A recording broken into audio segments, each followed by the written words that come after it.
YouTube'ga video qo'ymaganimga ham naqd 1 hafta bo'libdi. Va shuni munosabati bilan sizlar kutgan yangi horror video olishga qaror qildim. Albatta doimgidek video boshlanishidan oldin videoga like bosib, kanalga obuna bo'lib qo'yishni unutmang. Va meni yangi ochgan Telegram kanalimga obuna bo'lib qo'yishni ham unutmang. Ekraningizdagi QR kod orqali va qolaversa video описанияsi va kommentariyasidagi havola orqali o'tishingiz mumkin. Bir o'yinchi oddiy merda kirib, survival qilishga qaror qiladi, lekin u bonus chestni yoqqanda oddiy fakkel emas, mana bunday redstone fakkelga duch keladi va o'yinchi bundan juda ham qo'rqib ketadi. Bu o'yinchi o'zi bilan hali qanday voqealar sodir bo'layotganini bilmas edi va u ularni sindirib oladi va mana bu yerga qaraganda Minecraft so'roq so'zi turgan bo'ladi. Ya'ni Minecraft nima degandek daraxtga turgan bo'lardi. Keyin esa u sandiqni sindirib oladi. Va ichidan chiqqan boltaga tagidagi doskalar va mana bu redstone tovuchlarini sindirib oladi. O'yinchi o'zi hech narsa qilmoqchi emas, bor yo'g'i survival qilib, o'zini bazasini qurib rivojlanmoqchi edi. Va u baza qurishidan avval shaxtaga tushishi kerak edi va shaxtaga tushish uchun ketdi. Mana bu doskaga esa umuman teginmadi. Hech qanday javob ham yozib qoldirmadi. Bu creepypastaning nomi 3 creepypasta bo'lib, o'zbek tilida creepypasta daraxt degan ma'noni anglatadi. Ya'ni bu archa daraxt sizni o'yinning oxirigacha kuzatadi va qo'rqitishga urinadi. U sizni kamdan kam hollarda o'ldiradi. O'yinchimiz sal ko'zi o'tmaganligi uchun mana bu yerda taxta borligidan narki tomonda qishloq borligini tushunmadi. U shaxtaga kirib ketdi qishloqni ko'rmasdan. Va u chiqishga A few moments later. Va u shaxtadan chiqishga normalligini kuchayib chiqdi va uning inventorida 2 stak temir va boshqa narsalarni, ko'mirlarni ko'rishingiz mumkin. Lekin mana bu yerga qarasa, xuddi boyagi daraxtga o'xshagan daraxtni ko'rib qoladi. Bunga e'tibor qilmasdan o'yinchimiz chiqib yo'lini davom etadi. Ko'rib turganingizdek, uning inventorida 2 stak, yo'q, 1 stakdan ko'proq temir va ko'mir borligini ko'rishingiz mumkin. U o'zi baza qurish uchun ochiqroq joy qidirib yo'lga otlanadi. Bu creepypastaning nomi daraxt. Keyin u mana bunday tepaliklardan chiqib olib, o'ziga baza uchun yog'och kerakligini biladi. U yog'ochdan qurishga majbur edi, chunki u konga tushib bir dona ham tosh blok olmadi. Barchasi faqat temir edi. Qanaqasiga lekin u kondan faqat temir olib chiqishi mumkin ekan. Umuman toshlarsiz. Keyin esa u tepalikdan chiqib, o'zi yon atrofga qarash uchun tepaga chiqadi. Lekin Minecraft juda ham qattiq qotib qoladi shu vaqtlarda va u ochiq joy topadi va xursand bo'lib ketadi. Mana bu yerdan daraxtni sindiradi.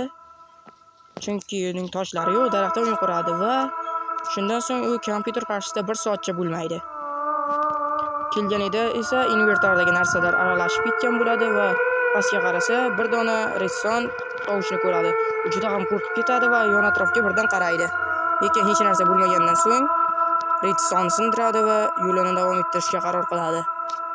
U barchasini mana shu redstonelar sababli bo'layotgan deb o'ylaydi. Ya'ni bu qo'rqinchli hodisalarning barchasi redstonedan kelib chiqqan deb o'ylaydi.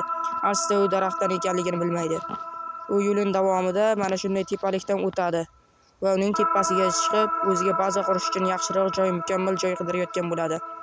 Va u tepaga qarab oldinga ketayotgan ekan, bir orqasiga qaraganida shuni ko'radi. Ya'ni mana bu yerda qandaydir daraxt, lekin orqasida archa daraxti. Lekin boya yo'lga borganicha bunday daraxt yo'q edi. U juda ham qo'rqib ketadi va tezda o'zini baza qurishga qaror qiladi. O'zi uchun baza qurish uchun ochiqroq tekis joy qidirish kerak. U mana shu redstone toshlar orqali qo'rqinchli narsalar sodir bo'lyapti deb ularni yerga qo'yib ketadi. Va yo'lini davom etadi. Aslida bularning barchasi daraxtni deb bo'layotgan edi. Va u qo'rqqanidan o'zi shunday yerda ostiga kirib, o'zini yopib qo'yadi va u yerda bir muncha vaqt bo'ladi. Va qaytib ochganida yana invertorlardagi narsalar aralashib ketgan bo'ladi va tepaga chiqib, hammasi o'tib ketdimi deb, yaxshi bo'ldimi deb shunday qaraganida orqasida daraxt paydo bo'lib qolganini ko'rishingiz mumkin. O'yinchi juda ham vahimaga tushadi va tezda bu yerdan yugurib tark etadi. U tepaliklardan sakrab joni ham kamayib qoladi. To'g'risidan ko'l ham chiqadi va ko'lning orqasida ochiq joy borligini biladi va u yerga o'ziga baza qurishga qaror qiladi. U yerga borgandan so'ng o'ziga baza qurishni boshlamoqchi edi, lekin u qattiq qo'rqqanidan baza qurish esidan chiqib ketadi va o'zini bloklar orasiga ko'mib qo'yishga harakat qiladi. U yetarlicha uzoqroqqa qochgandan so'ng mana bu yog'och blogini doskaga aylantirib oladi va atrof yomg'irlarni o'rab o'zini kirib olishga qaror qiladi ichkariga. Minecraft juda ham qattiq qotayotgani uchun u ishni sekin qiladi. Mana ko'rib turganingizdek, bloklar ko'rinmas holatda bo'lib qolganday. Ular umuman ko'rinmayapti. Lekin ularni qo'yishgan. Minecraft shu darajada qotgandan bloklar 2-3 soniyadan so'ng ko'rinadi. Va u tepani ham yopadi va shu yerga o'tirib yaxshi bo'lib ketishini kutadi. Ammo orqasiga qaraganda daraxt hali ham ana u yerga turgan bo'ladi. O'yinchi uni kelayotganini biladi va qo'rqqanidan yana orqasiga qarab oladi. Umuman bu yerdan chiqishga kelmaydi, lekin invertordan taxta yana yo'q bo'lib qoladi. Ya'ni invertor o'zgaradi, lekin tashqariga qaraganda daraxt yana bu yerga ham kelib olgan bo'ladi. O'yinchi juda ham qo'rqqanidan bu yerni yopatda orqa tomonidan ochib chiqib ketishga qaror qiladi va shunday ham qiladi. U bor tezligi bilan qochadi, daraxtga qarashga ham ulgurmaydi. Qaraganda esa daraxt hali ham turgan bo'ladi.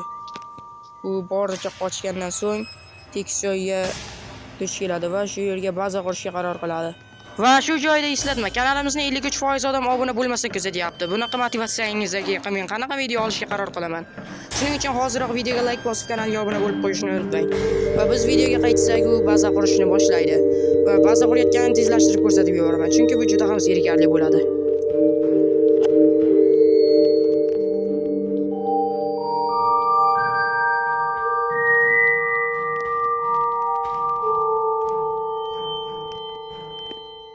U bazani qurayotgan vaqtda unga materiallar yetishmaydi va u daraxt chopib kelish uchun boshqa joyga ketishga qaror qiladi. Va ana u tomondan daraxt chopib kelishini boshlaydi. Chunki u yerda o'rmon bor edi va ungacha kech ham tushadi. Borib u yerdan daraxtlarni chopib kelayotgandan so'ng bazasiga qaytganda uni nima kutib turganini hatto o'zi ham bilmagan edi. Va u daraxt chopishga kirishadi va o'lganidan so'ng unda 2 stak daraxt bo'ladi va u ortga qaytganda qarasa bazasining ichida daraxt bo'ladi, lekin unga e'tibor bermasdan uni yonigacha boradi. Afsuski o'yinchimiz uni ko'rmaydi. Va u bazaga borganda daraxt bor edi. Qanaqasiga daraxt bu yerga kelib qolganini juda ham hayron bo'ladi va qo'rqadi. Ham tun tushayotgandi, unga kravat ham yo'q edi uxlab ketishga. U juda ham qo'rqqanidan nima qilishni bilmay qoladi va kech bo'lganda yana invertorlari yo'qolib qolib, orqasidan daraxt paydo bo'lib qoladi. Va u zombi oldidan chiqadi. Va zombi bilan urushsa, uni zombi emas, daraxt o'ldiradi. Video yoqqan bo'lsa, videoga like bosib kanalga obuna bo'lib qo'yishni unutmang va keyingi videolarni kutib qoling. Sizlar bilan men Texnomagik bo'ldi. Keyingi videolarda ko'rishguncha xayr. Albatta Telegram kanalga ham obuna bo'lib o'tib qo'yishingizni so'rayman. Men o'sha yerda bo'laman. U yerda menga qanday video olish haqidagi so'rovnomalarningizni qabul qilishingiz mumkin. Xullas, xayr.